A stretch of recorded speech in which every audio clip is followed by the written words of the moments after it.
Chapter 1. Wherein is a partial inquiry into the nature of the world, and a more detailed exposition of the things which preceded the genesis of man. This is the book of the generation of heaven and earth, says the Scripture, when all that is seen was finished, and each of the things that are betook itself to its own separate place, when the body of heaven compassed all things round, and those bodies which are heavy and of downward tendency, the earth and the water, holding each other in, took the middle place of the universe, while, as a sort of bond and stability for the things that were made, the divine power and skill was implanted in the growth of things, guiding all things with the reins of a double operation, for it was by rest and motion that it devised the genesis of the things that were not, and the continuance of the things that are, driving around, about the heavy and changeless element contributed by the creation that does not move, as about some fixed path, the exceedingly rapid motion of the sphere, like a wheel, and preserving the indissolubility of both by their mutual action, as the circling substance by its rapid motion compresses the compact body of the earth round about, while that which is firm and unyielding, by reason of its unchanging fixedness, continually augments the whirling motion of those things which revolve round it,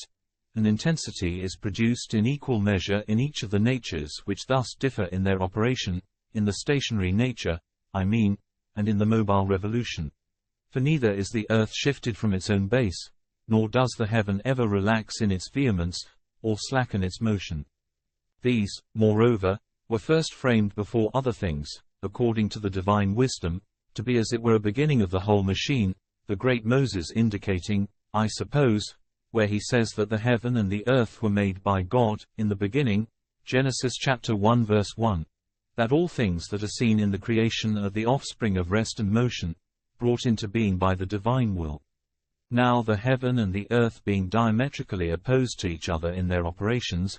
the creation which lies between the opposites, and has in part a share in what is adjacent to it,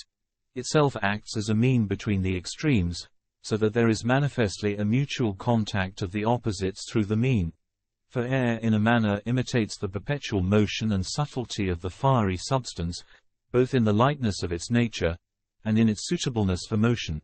Yet it is not such as to be alienated from the solid substance, for it is no more in a state of continual flux and dispersion than in a permanent state of immobility, but becomes, in its affinity to each, a kind of borderland of the opposition between operations, at once uniting in itself and dividing things which are naturally distinct.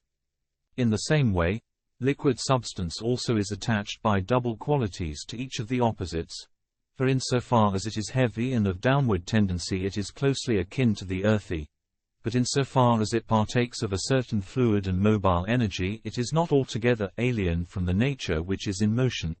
and by means of this also there is effected a kind of mixture and concurrence of the opposites, weight being transferred to motion, and motion finding no hindrance in weight, so that things most extremely opposite in nature combine with one another, and are mutually joined by those which act as means between them. But to speak strictly, one should rather say that the very nature of the contraries themselves is not entirely without mixture of properties, each with the other, so that, as I think, all that we see in the world mutually agree, and the creation, though discovered in properties of contrary natures, is yet at union with itself. For as motion is not conceived merely as local shifting, but is also contemplated in change and alteration, and on the other hand the immovable nature does not admit motion by way of alteration, the wisdom of God has transposed these properties, and wrought unchangeableness in that which is ever moving, and change in that which is immovable. Doing this, it may be, by a providential dispensation, so that that property of nature which constitutes its immutability and immobility might not, when viewed in any created object, cause the creature to be accounted as God. For that which may happen to move or change would cease to admit of the conception of Godhead. Hence the earth is stable without being immutable, while the heaven, on the contrary, as it has no mutability, so has not stability either, that the divine power, by interweaving change in the stable nature and motion with that which is not subject to change, might, by the interchange of attributes, at once join them both closely to each other, and make them alien from the conception of deity. For as has been said, neither of these, neither that which is unstable, nor that which is mutable, can be considered to belong to the more divine nature. Now all things were already arrived at their own end, the heaven and the earth, Genesis chapter 2 verse 1, as Moses says, were finished, and all things that lie between them, and the particular things were adorned with their appropriate beauty.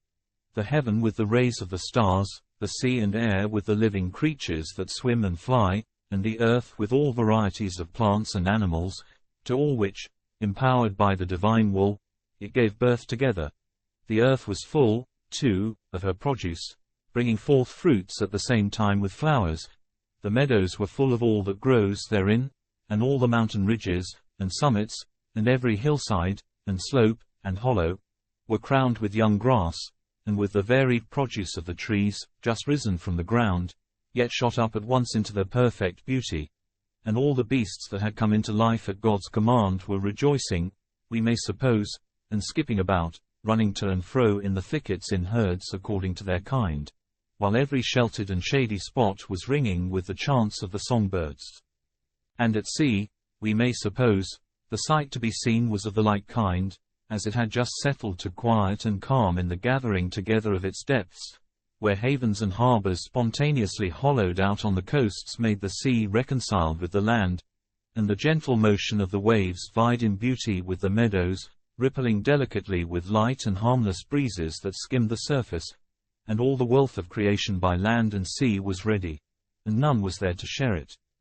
If you enjoyed this talk, consider subscribing to this channel and click on the notification bell, then you will know when new content is added to this playlist. Thank you for listening, and have a blessed day.